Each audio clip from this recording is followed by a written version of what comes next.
Yeah, this guitar has the 4th position pickup from heaven. It's like that guy right there.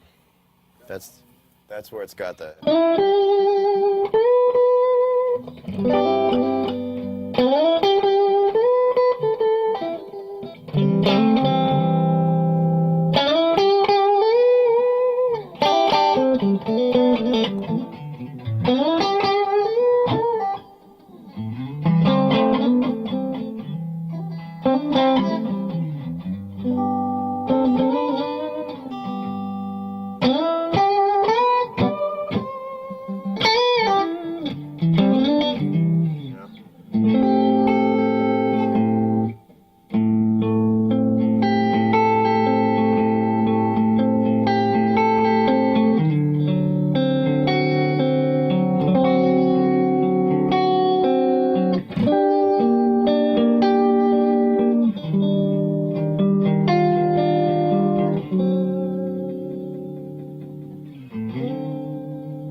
You had just put out the SRV tribute guitar, which I put my hands on and started playing, and loved the idea that the body was resonating, because the body on a Strat, when there's lacquer around it, normally doesn't resonate. And that's where the germ of the idea. And it wasn't about, I want a guitar like Stevie's. It was only in the sense of I want a guitar that doesn't have lacquer on it. Bonnie Raitt has a guitar that doesn't have lacquer on it, and it sounds great, you know. And the early guitars are great because they only got a couple layers of paint, you know, and one thin layer of lacquer. So the idea became, well, I'd like a guitar that doesn't have any paint on it. And when I started to think about it, the idea of a guitar without any paint on it was just a little too rustic for me. So I thought, well, if, you know, sort of like the Rory Gallagher guitar, where there's more negative space than positive space in terms of paint job, then you could sort of hint at it being, it really wasn't like, I want an old-looking guitar. It was a technical thing. I don't want very much paint on the body, but I don't want I don't want it to look like I stripped it, you know. So that's where the idea was born for the Relic. So it's cosmetic only in that it's allowing the wood to sort of breathe, you know. And I had just gotten off a tour and was just starting to get the crazies from, you know, the 2nd or 3rd world tour. So as soon as I had any time off, I called you and I said, can I come down and build a guitar? Because I'd already visited before. And the custom shop was like Candyland. I mean, I was walking by. You know, the thing about a guitar is that any one of them could do the job forever for one person. You know, and that's the sense you get when you walk through the custom shop. It's not how many guitars they're making and sending out to stores. You're sort of like putting your hands on what could be somebody's, you know, main guitar. And so I was really taken by that, and I wanted to sort of build my main guitar. And so I drove down to Corona, California for a couple days. First day I went down, I walked through and met with all the master builders, and in particular John Cruz, who had worked on the SRV tribute guitar. And I remember picking up the prototype that he had on the wall. And he said, well, I've got some other necks here. And I picked up the neck and I went, I kind of like this neck, man, you know. And then you walked me over to the CNC machine. I picked out a piece of wood and knocked on it like I had any idea what that does. And I remember the attention to detail in terms of people working there making sure that I had the experience of making the guitar. The attention was so great that one of the gentlemen there made sure that I was the person who pressed start on the CNC machine. That somehow or another, if he were to have closed the door and pressed start, that would have taken away from me the actual experience of having done it. So it's sort of like, there's the door. You press that and that and that and that, and you press that, you know, just to keep that story going. And I did walk through with the guitar, and you were nice enough to make sure that I at least got a second of every little process, whether it was contouring the body or, you know, sanding the contours that you made out of the machines. And you downplay it, I think, too much, because you like the whole radius around the edge, you did that, and then when we had the sanding on the thing, yeah, on the contours and stuff. Yeah. You were doing all that stuff. I was doing it with a very watchful eye behind me. A very watchful eye. But it was, yeah, I mean, it was enough to say that I had done it, and I think that that's what the point was. I don't think anyone would have felt satisfied with a guitar that I went and just sort of pointed at. I remember we walked around, I wanted everyone to sign the inside, and they did. Yeah. And I said, what do you do? How long have you been doing it for? I've been doing it for 30 years, you know. Will you sign the inside? Can I get everybody who had any sort of a part in this to sign the inside? And I've cared about it since I was a kid. I was you know, sitting in detention pretty much all through high school, and on my notebooks and stuff, because I used to get the Fender Frontline catalog, and my music store was so cheap they used to charge for it. They used to charge like the $6 it said the Fender Frontline was, and I would get in, I would draw my own item details for the Fender Frontline catalog. So I'd draw, like freehand, the Strat, the headstock, tuning keys, and I would write the Fender name, John Mayer, Signature Series Stratocaster, and start writing all the details out, you know, what kind of pickups it had, what kind of this and that. So that was a childhood dream, almost more than having a record deal. I never got into like, oh, I got to get signed. I was already having too much fun doing what I was doing because I was concerned about what color my signature model would be when I was a freshman in high school, you know, eating during detention.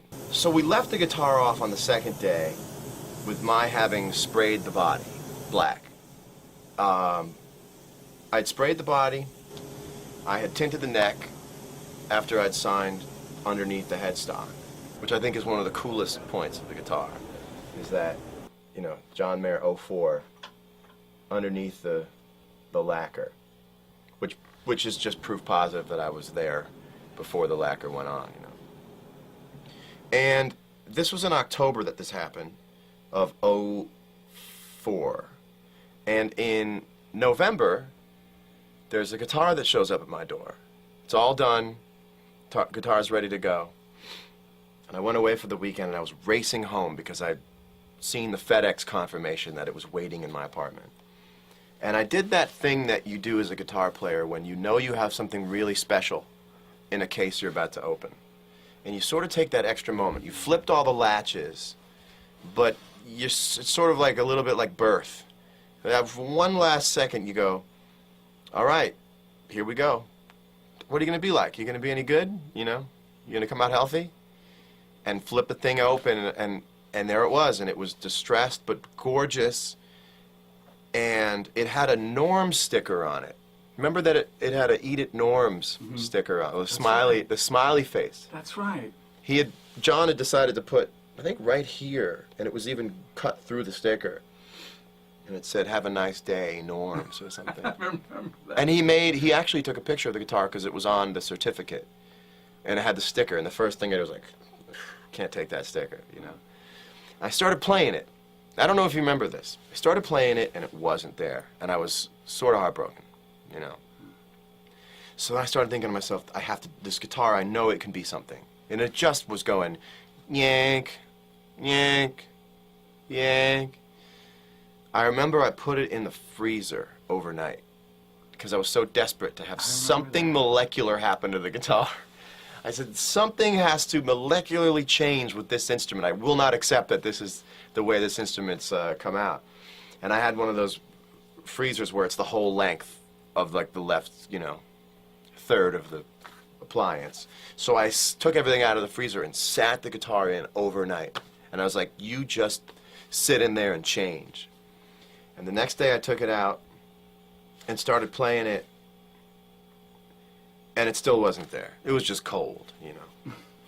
And then I forgot what it was. I opened it up, and one of the grounds wasn't. There was something. I remember The ground wasn't hooked up or something. Yeah. Something wasn't hooked up. And as soon as it got hooked up, the thing went whoop and started playing right. And so that was about the time I started working on the Continuum album. And so I don't remember exactly the first song I played it on in terms of what I did as soon as I got the guitar, but I know that I can't go back any earlier in my mind than having played this on Bold as Love. So yeah, actually from day one on the record. Bold as Love, I Don't Trust Myself with Loving You. A song called Over and Over, which never made the record. So the first song that this made it on was Bold as Love. It's such, for me, like a voice, you know? Like, even without the tremolo effect for Gravity, you can still hear the, you know, like, and this is also feel-wise the only guitar for me where I can really hang on notes the way that I want to hang on a note. I mean, it's defined the way I wrote those songs, you know, like a.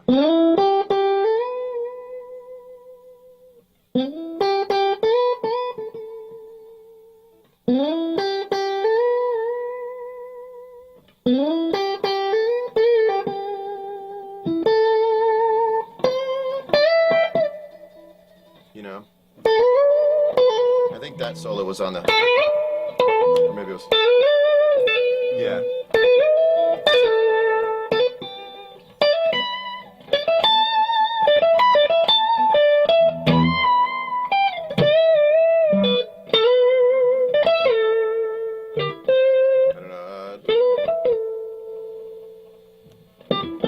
I don't remember. Oh no, that's what it was. Wow, that's some sloppy playing. Sorry, guitar players of America who think they can do it better. I'm not a universally good guitar player. I'm a good guitar player inside of the things that I respond to. And it's not every guitar. It's very few guitars, actually. And maybe as I get older, I'll learn how to be a better guitar player in the sense that I can show up to an open mic night and the guy will be like, here you go. And we've all done it. But in terms of having a true voice as a guitar player, this is sort of the second voice for me, other than being a singer. And I will say also, this guitar is the only guitar to my name that I feel like it has a certain level of interest from other people. Like, the guitar almost has a fame level to it. And I've never experienced that before. Like, if I go to a session and I take this guitar out of the bag, anybody who doesn't know me or hasn't seen the guitar sort of goes, wow, that's the guitar. Yeah. And that's really interesting to have only owned an instrument for 5 years and to become so associated with it, or to have it so associated with me or something. You've seen it so many times, you've heard it, you see it in person, and it's one of the few guitars that I've ever experienced where you take it out of the bag and you sort of for a minute become chopped liver next to it, because people go, that's it, huh? And they don't say that's it in that you're the famous guy and that's your famous guy's guitar. They say that's it, huh? Because they've referenced in their mind all the times they've seen you play it on television, in concert, on YouTube, on the internet, in pictures. And the guitar gives a sense of having been somewhere, you know, having traveled someplace. I was making a guitar that was going to serve me as an artist, and it just became sort of one of the few things that there was more of, there wasn't diminishing return. It just kept opening up and opening up and opening up. And so, you know, part of having a sound as a guitar player is obviously your style and your phrasing, but the other part is sort of the tone, you know. And so for me to have that much more of a voice, because I'm not exactly reinventing music itself, but I can just have a voice on the guitar that's a little bit different than everyone else's, so that when I do just go, you can just kind of hear the signature on it, you know, or.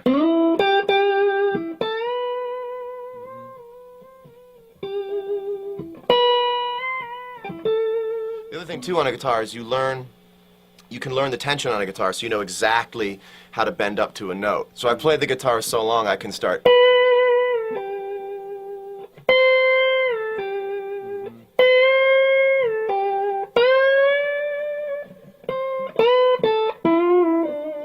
You know, so that's where the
messing around on it, but you can. So when you learn all those bends.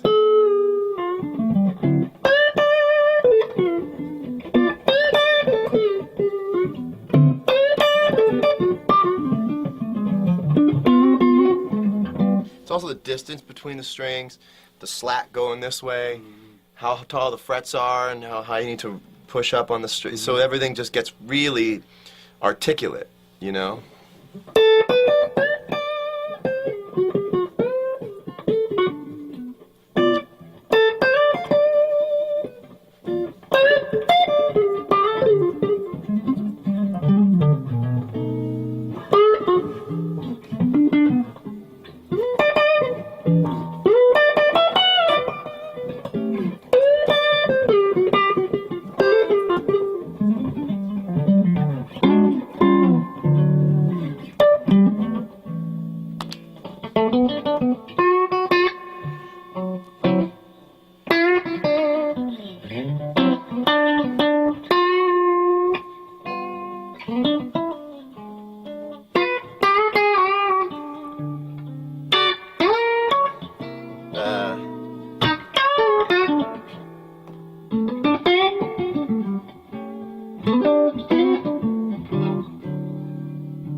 That's just plain sick.